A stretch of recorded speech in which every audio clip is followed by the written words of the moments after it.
Hey there, gang. Welcome back to Papa's Model Workshop. I'm Papa, and this is my workshop. So last week on Papa's Basics, we discussed the basics of getting into airbrushing for the very first time.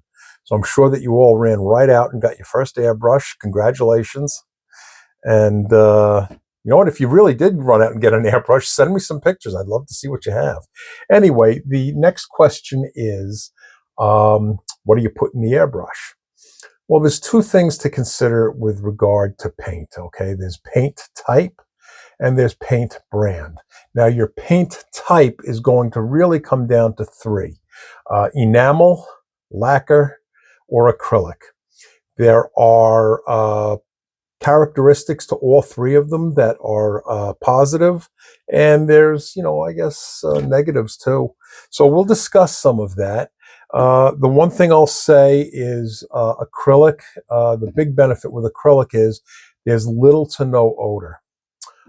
If you're using a pure water-based acrylic like Vallejo, for example, all right, that is a water-based acrylic. There'll be no odor with this. And you can use something as simple as water to thin it. Now, if you're brand new to airbrushing and so forth, what do I mean by thinning? All right, well, most of your paints have to be thinned. You don't really want to take it straight out of the jar or the bottle and put it in your airbrush. Most of them have to be thinned. There are some paints out there that do say that they are pre-thinned and they're ready to use. What I would suggest is anytime you're trying out a paint for the very first time, and if you're a brand new person, I suppose that every paint is going to be a brand new paint. So anyway, what I do when I use a paint for the first time is I will go online, I will check to see what the manufacturer recommends as far as a thinning agent. Okay, and your thinning agent is just thinner. Some places call it a reducer. Createx, for example, calls it a reducer. Reducer, thinner, it's the same thing. You want to make your paint thinner so it will flow through the airbrush easier. So you're not getting spitting and clogging and so forth. So how do you know what ratio to mix for your paint? Well, again, go to your website and look that information up. For me, I use a number of different paints, and I don't think you can see. No, you can't see that. Maybe I'll flip the camera around towards the end and I'll show you what I'm talking about. But over here where my paint workbench is, I have a whole bunch of notes, all right, with paint mixtures for given paints. And it gives me the mixing ratios, what kind of needle to use in the airbrush, a couple of tidbits like that for each paint that I use. It's quick and easy. I can just at a glance look up at the wall and see what I need to do. So what do I mean, though, specifically about paint mixtures? Well, I'll give you an example. This is a mixing cup. It's just a plastic cup. All right, you can get this on Amazon. This is filled with a red Tamiya lacquer. All right, and I mixed this with a leveling thinner. All right, this is my leveling thinner of choice for most things. And so I have that mixed at a ratio of 1:1. That simply means that the amount of paint that I put into the pipette, and I'm looking around here for my pipette, and here we go. Here's a pipette right here. Okay, this is a pipette. All right, you can get these at Hobby Lobby or Amazon, and I want to get back to that for us in a minute about purchasing at Hobby Lobby for these pipettes. But anyway, these pipettes give you little mixture increments, lack of a better word. I don't know if you're going to be able to see this on camera, but anyway, this shows, I don't think you're going to be able to see this, but you're going to have to take my word for it.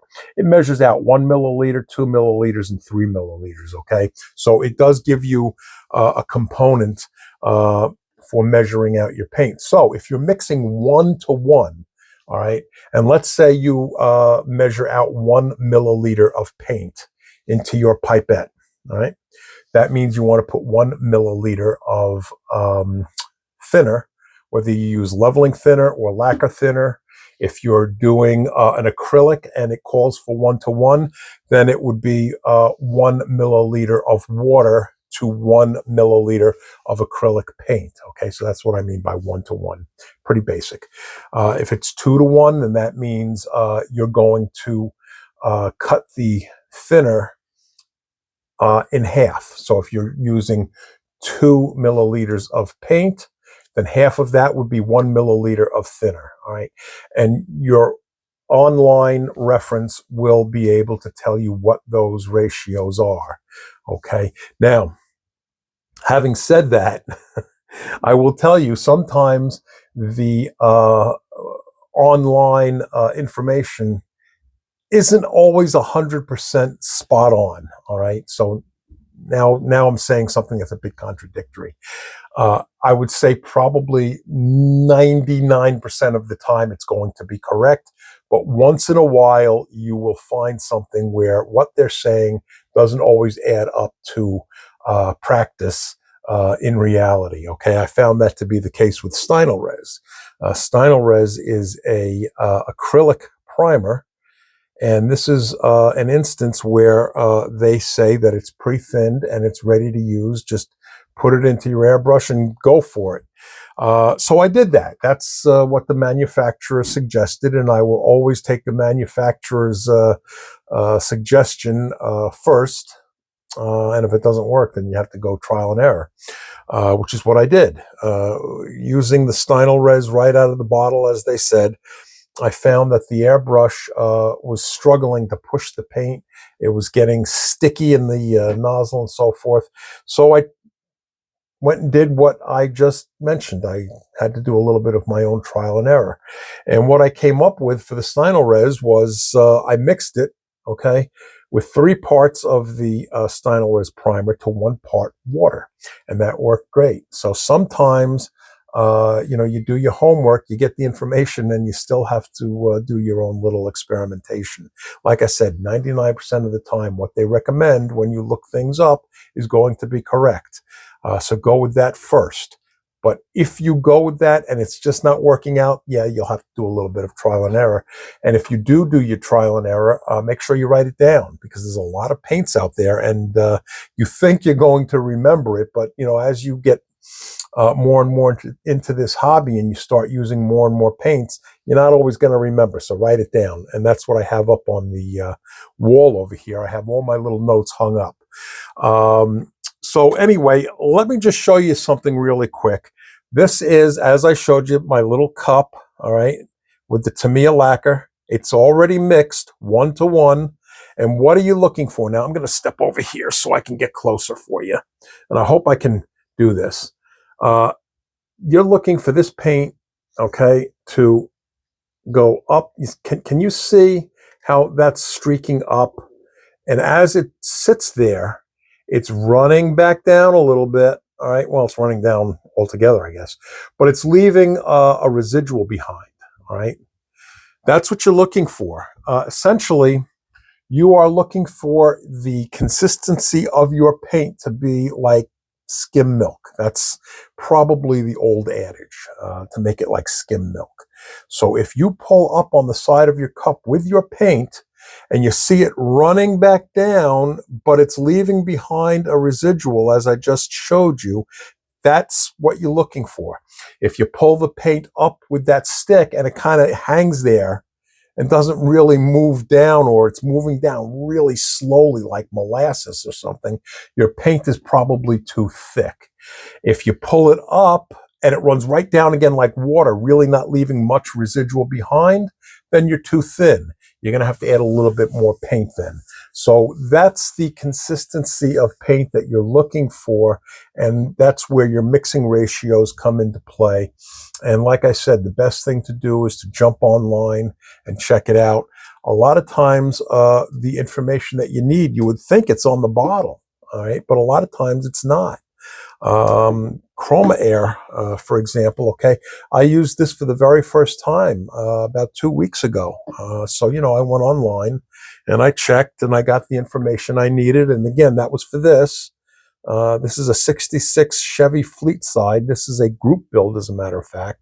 And, you know, I kind of like that color.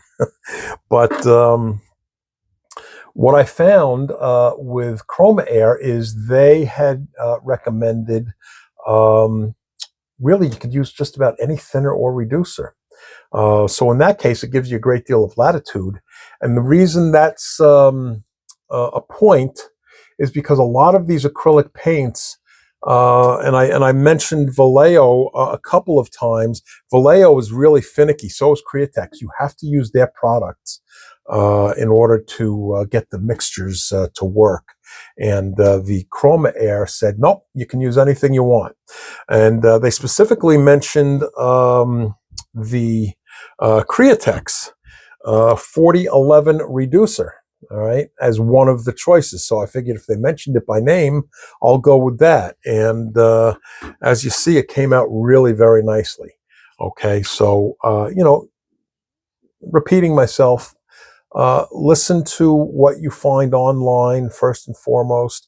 Another resource is you can go into some of the forums on Facebook or Reddit, see what people have to say. You know, having used the paint firsthand, ask questions. People in this hobby are really willing and anxious to help out somebody new and give you, you know, the proper direction to go in. Yes, once in a while you get somebody who's a little snarky or something like that. That's just, you know, you run into somebody with a snarky remark or something like that, just disregard them. But 99.9% of the people are very down to earth and willing to help you out. So, so get as much information as you can about your paint, and then you know, give it a try. The one thing that I would suggest is when you're doing this, test your paint on a spoon first, okay? And I think I went over this in the last video. I keep a whole bunch of white plastic spoons here in the workshop. So when I'm using a paint, you know, before I go right to my model, I will test it on the spoon to make sure that the color is what I really want, and make sure that the mixture is proper, and also to make sure that the airbrush is working properly. You know, sometimes, you know, you use your airbrush, and after you've been using it, sometimes if it wasn't cleaned out thoroughly enough, or if you have some buildup on the tip, sometimes it'll spit and splatter, and better to do that on a test spoon than going right to your model. So that's something that I always do. I always test on a white spoon before going right to my model. I want to get back to these pipettes here for a second. I mentioned before about going to Hobby Lobby, and yeah, you can pick these up at Hobby Lobby. You get 6 of these for $1.99. $1.99, you get 6 of them, okay? So that's not really very expensive, not at all. But let's just do a little bit of arithmetic here really quickly, okay? I'm trying to put this away so it doesn't fall. I've got boxes and stuff stacked up over here, and if I put this over here in the wrong way, all the boxes are going to tumble. So anyway, so you get 6 of them for $2. All right, again, not too bad. Well, let me show you this.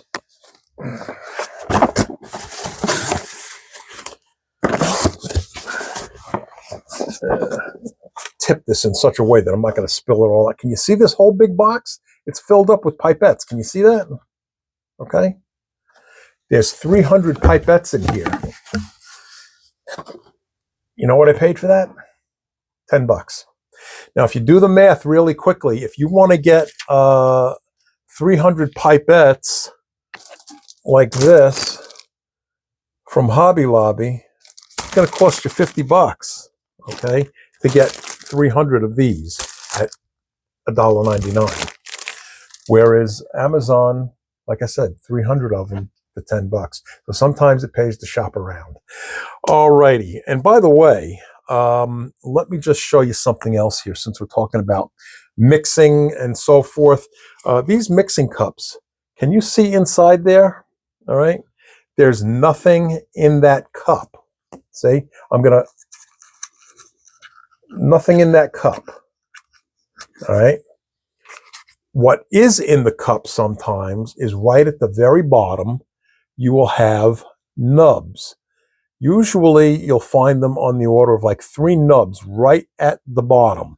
So when you come in with this is just a coffee stirring stick, and if you've got those nubs down here and you start stirring and you're filled up with paint, it's going to splatter and go all over the place and make a mess. All right. I got that little bit of information from another YouTube channel. A guy who goes by the name of Barbatos Rex, and he's the one that actually demonstrated this on camera. So I want to give credit where credit is due, but he was absolutely correct that you get those little nubs in the bottom, and you start stirring the paint, and it splatters all over the place. Going to ruin your day. So if you do get these cups, okay, get them on Amazon. And search for the ones that have I don't know how you would search for that. Just look and see what's available. I think it says nothing in the cup or something. I don't know. I found it, so go look on Amazon and you'll find it. I wish I could be a little bit more specific with you, but I just don't remember how it was listed. But that's an important feature. Okay, so again, getting back to paint types and so forth, we covered the acrylic, we covered the enamel, your lacquer. Your lacquer paint is probably the one that I like the best. I already mentioned that. The reason I like lacquer paint the best is because it will give you a very nice shine. It flows through the airbrush nicely. It's easy to clean up out of the airbrush. Enamel tends to be a little bit thicker. And, compared to lacquer, I just think that lacquer cleans up a little easier than enamel. Your acrylics, sometimes your acrylic paints can really be very thick. And if you aren't thorough in your cleaning, it'll clog and so forth. The one thing I will say is a lot of guys will use isopropyl alcohol as a thinning agent, okay? And you can use it. It'll work nicely. Don't use isopropyl alcohol with your Vallejo paint. Do not, all right? I mentioned that I have my little notes hung up over on the wall. Well, if you want to make a note, write down Vallejo paint in big red letters and underline it. Do not use isopropyl alcohol with Vallejo paint. Why? Well, it'll clump up and it will clog your airbrush, and you'll have a heck of a time cleaning it out. And it doesn't say that on the bottle. So, this is where your research kind of comes into play. In this day and age, I'll tell you, doing your research just takes a couple of minutes on your tablet or your phone or whatever it is, and you can get the information that you want. I'm 64, and I got back into this hobby probably about 5 years ago, maybe 6, I don't know. And the last time I was in the hobby was back when I was a teenager. So I'm going back to the 1970s. And if you needed to do any kind of research then, you had to go and drag yourself down to the library. So today, you pull out your phone and you can find the information that you need quick and easy. So it's worth it. It really is. Because you know what? You're going to build something, and this is going to sit. And you're going to look at this for the next 10 years or so, or 20, however long. And what you look at 10 years down the line is going to be based on the decisions that you're making at the time you're mixing your paint. So it takes, again, only a couple of minutes. It's worth the investment of a couple of minutes to get the proper information. Okay, so I think that's probably going to do it for this episode. I hope this was helpful. And, seriously, I was kind of kidding before when I said, you ran out and got your airbrush right away after the last video. But seriously, for a second, if any of you did, send me a picture. Tell me what you got. Tell me what you think of it. I'd love to hear from you. And, leaving me comments. I read everything. I'm a small YouTube channel still. My subscribers are slowly going up, but I read everything and I try to answer everything. So I would love to see if you did in fact get an airbrush. And subscribe. Subscribing, it's free, it's easy, it takes 1 second. So subscribe, and then you'll get to see me every week. How's that? Okay, didn't mean to threaten you, but anyway.